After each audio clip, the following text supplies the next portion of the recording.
Welcome to the Fear and Greed Daily Interview. I'm Sean Aylmer. As we near the end of the year, it's a good time to look at some of the major trends changing the way we work and the way we invest. In particular, technology continues to disrupt the services sector.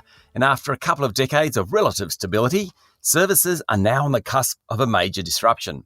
The new megatrends report from PGIM looks at the investment impact of technological disruption in the sector. PGIM is one of the top 10 largest asset managers in the world, with more than $1.5 trillion in assets under management. Shehriyar Antia is Vice President, Head of Thematic Research at PGIM, and my guest this morning. Shehriyar, welcome to Fear and Greed. Well, thank you so much for having me on, Sean. It's such a pleasure to be here. And you're coming all the way from New York, and you can tell that because you can that great traffic noise of New York.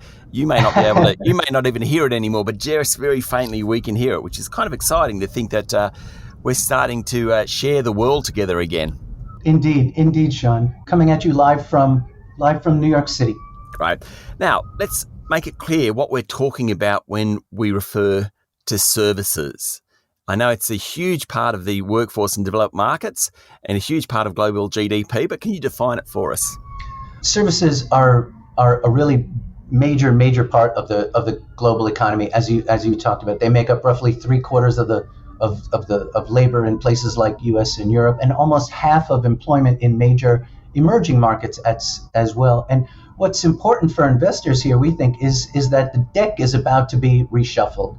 That is, a major segment of the global economy is on the cusp of this tech disruption, leading to a whole new set of winners and losers. And we really think investors are overlooking this. So what I mean by services, I'm talking about financial services, I'm talking about healthcare, I'm talking about transportation, logistics, I'm talking about media and entertainment. And I'm really glad to be here today to talk about it with you. Okay. When you talk about disruption, where's it the major disruption that's coming? Where's it coming from? So we're talking about technology disruption, and and it's not really new at all. And earlier waves saw mechanization of labor-intensive processes and so forth. And these earlier waves of technology disruption really transformed agriculture, manufacturing, and retail. And one common feature of these earlier waves was well-established firms in these industries like Nokia, Harris Scarfe in Australia were roundly vanquished by tech-savvy upstarts like Apple and Amazon. But Sean, history more often rhymes than repeats, and our research strongly indicates that this current wave of technological disruption around services could look quite different for several reasons. So go on. What are those reasons that it's going to look a bit different? Yeah, so 3 reasons really. First, services are often heavily regulated. It's really hard to think of industries with more government involvement globally than, financial services and healthcare. Second, clients in service industries tend to be stickier, and client acquisition costs are higher. I'm much more likely to change grocery stores, for example, than I am my bank or my doctor, right? Yep. And, third, service firms have seen this tech disruption horror movie before. They've witnessed leaders in manufacturing and retail really resist technology and get driven to extinction. And now they will not be caught flat-footed. So yes, this wave of disruption will absolutely transform services, but it's likely to do so in somewhat different ways, we think. Okay, so just before we get into that, is it cloud computing? Is that actually the technology that's going to make such a difference to services as opposed to kind of the technologies that made a difference to retail and manufacturing, those types of things? I'm trying to get to the bottom of what's the big technology push forward that does make the difference to services. So you're absolutely right. It's this move to cloud computing that enables so much more mobile computing. It enables AI and so much more powerful computing power. It really democratizes a lot of the computing power. And it's this evolution of cloud computing, and just so how cheap and ubiquitous that it has become. That is really this sort of next step of technology disruption here. You're absolutely right. Okay, so let's take financial services because it's something that we all use.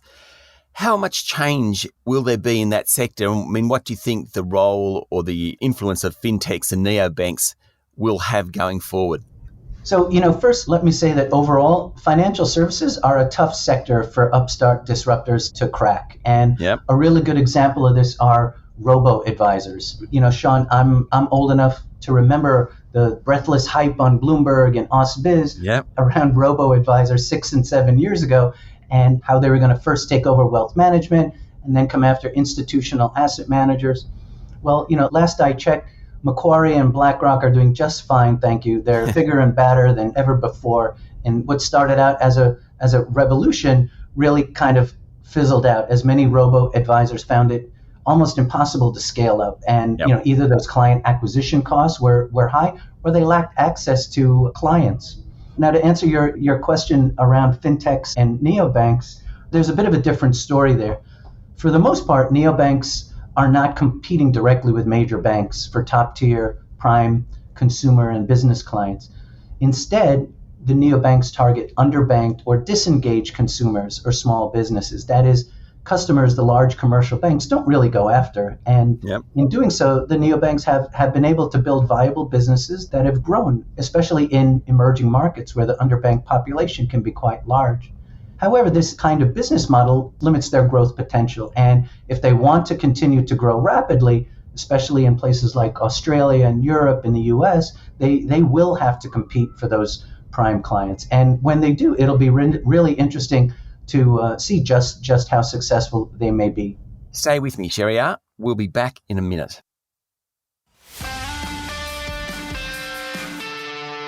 I'm speaking to Shehriyar Antia, Vice President, Head of Thematic Research at PGIM.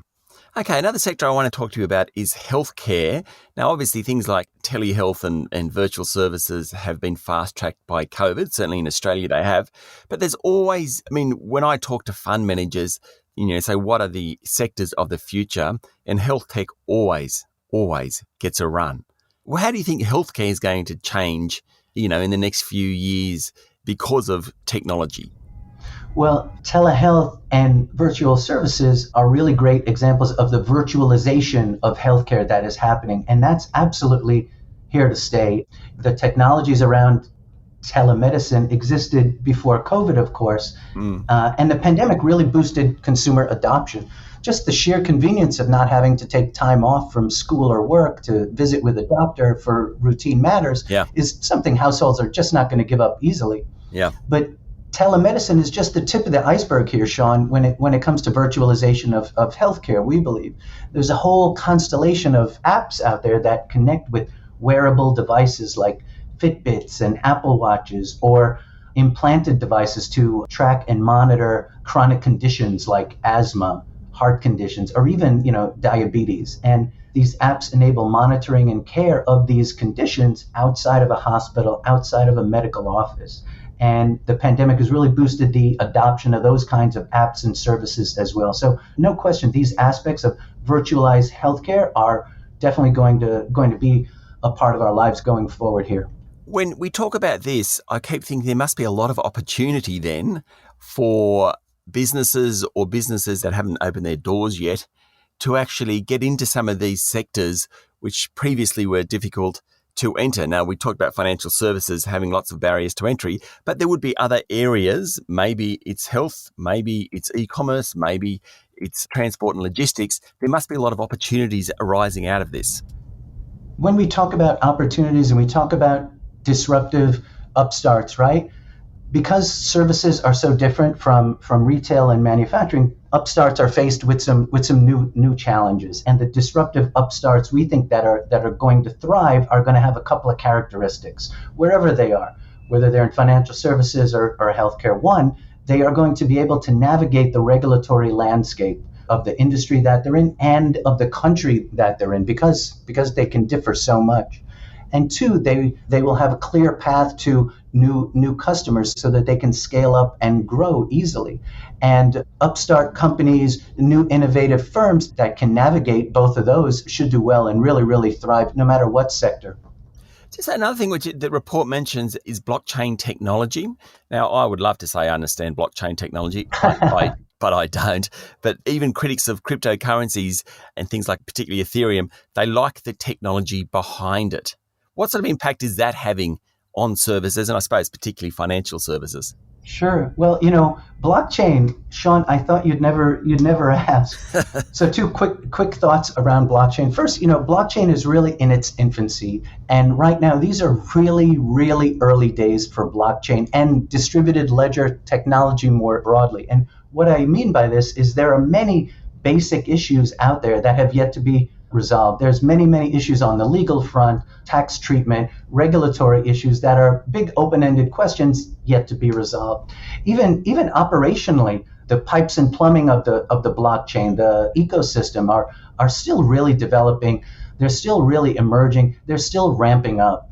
And the second thought around blockchain is that, blockchain's transformative impact is some time off in the future. And the current applications of public blockchain that are out there now, things like Bitcoin and some of the cryptocurrencies, will not prove to be the most transformative elements. Sean, in many ways, blockchain today feels like the early internet days in the late 90s, where ISPs and browsers like Netscape and search engines were all the rage. Now, it took 5 or 6 years to figure out how the internet was actually going to change the world, and it turns out that it wasn't AskJeeves.com that actually changed the world. So I think the world will figure out how to unlock the potential of distributed ledgers, public ones, private ones, but I don't think the current applications will be the ones that actually do it. Oh, good. That means I won't have to go away and study them up. I've still got a few years on my side. Shehriyar, thank you very much for talking to Fear and Greed. Thank you very, very much for having me, Sean. Appreciate your time. That was Shehriyar Antia, Vice President, Head of Thematic Research at PGIM. This is the Fear and Greed Daily Interview. Join me every morning for the full Fear and Greed podcast with all the business news you need to know. I'm Sean Aylmer. Enjoy your day.